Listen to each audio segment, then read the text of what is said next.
मी बोलतेय, वस्तुस्थिती मांडतीये, त्याचा प्लीज राग मानू नका, पण आपली सगळी एक गठ्ठा मतं बाळासाहेबांना लोकसभेला पडतात.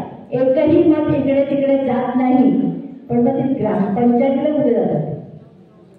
ती ग्रामपंचायतीला नाही ना वंचित बहुजन आघाडीला मिळत. मग तिथे कोणीतरी आनंदराव देशमुखांचं बांधलेलं असतं, कोणीतरी अमित झनरचं बांधलेलं असतं, कोणीतरी कोणाच्या तरी संस्थेवरती कामाला असतं आणि मग त्या माणसांना हाताला पकडून त्याला पैसे देऊन त्या गावातली सगळी मतं बिनसवली जातात ग्रामपंचायतीला, पंचायत समितीला आणि जिल्हा परिषदेला. मी म्हणते ते बरोबर आहे. मग असंच राजकारण करत राहायचंय का जे आपण स्वातंत्र्यापासून आतापर्यंत करत आलो? असंच चालू ठेवायचंय का? मग निदान निवडणूक कुठलीही असो, लोकसभेची मोठी निवडणूक असो किंवा ग्रामपंचायतीची निवडणूक असो, आपली मतं जेव्हा एक गठ्ठा एका ठिकाणी राहतात तेव्हाच बाकीच्या समाजाला विश्वास येतो की अरे ही सगळी लोक एका ठिकाणी आहेत, ते आपल्या पाठीशी उभे राहतील. आणि मग हळूहळू छोटे छोटे ओबीसी समाज जे आहेत, छोटे छोटे बहुजन समाज आहेत, त्यांची संख्या छोटी आहे. एका धोब्याची घरं 1-2 असतील, नाऱ्याची घरं 4-5 असतील, मातंग समाजाची घरं एखाद्या गावामध्ये किंवा आपल्या वस्तीमध्ये 20-25 असतील. पण तुम्ही जेव्हा एका ठिकाणी राहता त्यावेळेला त्यांना विश्वास वाटायला लागतो की हा समाज एकत्र राहिला तर ह्यांना धरून आपल्याला आपलं राजकारण करणं शक्य आहे, आपल्याला सत्तेत निवडून येता येणं शक्य आहे आणि तरच आपला हा सगळा गाडा त्याच्यामध्ये पुढे जाऊ शकतो. त्यामुळे स्वतःमध्ये पहिल्यांदा आत्मविश्वास बाळगा. तुम्ही प्रचाराला गेलात की तुम्हाला लोक नेमकं काय विचारतात ज्याची उत्तरं तुम्हाला देता येत नाही? एक जणांना विचारा प्रश्न येत नाही. काय विचारावाचा प्रश्न पडतो, काय सांगावाचा प्रश्न पडतो. आपण प्रचारात जात नाही. प्रचाराला गेलं तर प्रश्न येतील ना? जातो का प्रचाराला? हो किंवा नाही? जातो. मग काय प्रश्न विचारले की तुम्ही गणवता? पहिल्याच बद्दल युती का करत नाही? बरोबर आहे. किती लोकांच्या मनात हा प्रश्न आहे? जरा हात वर करा बघू. आपण इथे सगळे कार्यकर्ते होतो. खूप लोकांच्या मनात हा प्रश्न आहे. किती जण गेले काही दिवस, गेले काही महिने फेसबुकवरनं किंवा वेगवेगळ्या ठिकाणी काय चाललंय हे बघतोय आपण गेले 3 महिने सातत्याने सांगतोय की आम्हाला महाविकास आघाडीचा आणि इंडिया अलायन्सचा भाग व्हायचा आहे. भाजपला पराभूत करण्यासाठी भाजप विरोधी पक्षांची जी आघाडी निर्माण होतीये त्याच्यामध्ये आम्हाला सहभागी व्हायचं आहे. हे आपण वारंवार सांगतोय का नाही? वाचलंय, बाळासाहेबांचे व्हिडिओ पाहिले. त्याच्यानंतर आपण काँग्रेसचे अध्यक्ष मल्लिकार्जुन खरगे यांना एक पत्र पाठवलं होतं.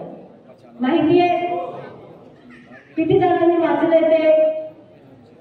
पाहिलंय?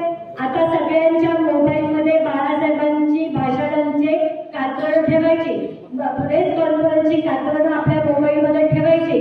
त्याच्यातलं कोणी म्हटलं की तुम्ही काय युती करत नाही तर आपण टाकायचं म्हणायचं का? आम्ही तर वारंवार विनंती करतोय, आम्ही तर वारंवार म्हणतोय आमच्यासाठी दार उघडा.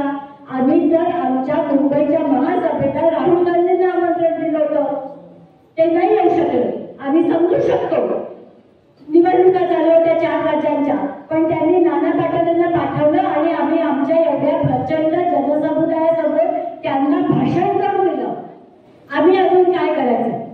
हे प्रश्न आपल्याला ठामपणाने लोकांना विचारता आले पाहिजेत. आपण काय करतो?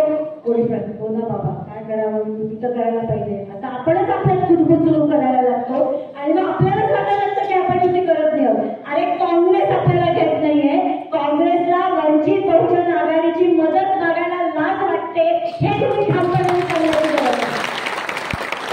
इतके वर्ष सत्ता भोगलेल्या समाजाला वंचितांच्या शिवाय आम्हाला सत्तेत जाता येणार नाही हे कबूल करण्याची लाज वाटते, म्हणून ते आम्हाला बरोबर घेत नाहीये. हे उलट आपल्याला आक्रमकपणे सांगता आलं पाहिजे.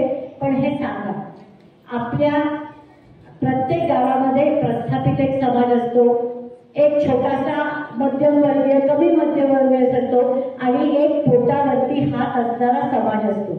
ते वेगवेगळ्या जातीचे असू शकतात. आपल्या बरोबर येणारे लोक ही हातावरती पोट असणारी लोक आहेत. रोजचं काम केल्याशिवाय भाकरी न मिळणारी लोक आहेत.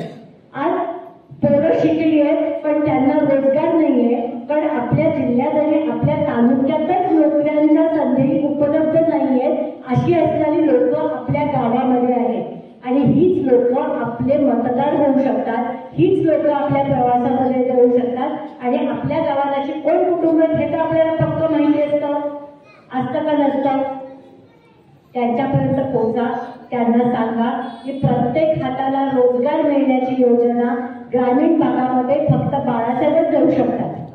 आज शिक्षणासाठी पैसे नाहीत म्हणून कोणालाही शिकता येणार नाही, हे फक्त वंचितांचं राज्य आलं तरच शक्य आहे. कारण महात्मा ज्योतिबा फुलेंनी, डॉक्टर बाबासाहेबांनी, अण्णाभाऊ साठेंनी जो कुठला आपल्याला मार्ग दाखवला त्याच्यामध्ये आपली प्रगती, आपला रोजगार हा केवळ शिक्षणात येणार आहे. म्हणूनच बालवाडीपासून विद्यापीठापर्यंत शिक्षण प्रत्येक मुलामुलीला मोफत मिळालं पाहिजे ही भूमिका घेऊन आपण उभे.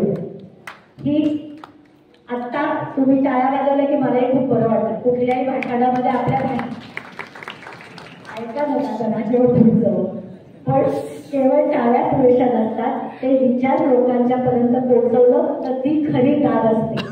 त्यामुळे इथून परत जाताना आपण लोकांच्या मध्ये जाऊन प्रचार करायचा आहे. आपली ठरलेली मतं सोडून बाकीच्यांच्या पर्यंत आपण जोडायचंय. बौद्धता दलितांना, मायक्रो बेसिसला, छोट्या छोट्या समूहांना आपण आपल्यासारखं कष्टकरी समाजातल्या लोकांना आपण एकत्र जोडायचंय. आणि हे केलं तरच आपला जनांचा प्रवाह हा मोठा होत जाईल आणि निवडणुकीतल्या यशाकडे आपण पोहोचू. हे तुम्ही कराल हा आत्मविश्वास व्यक्त करून मी थांबते. जय भीम.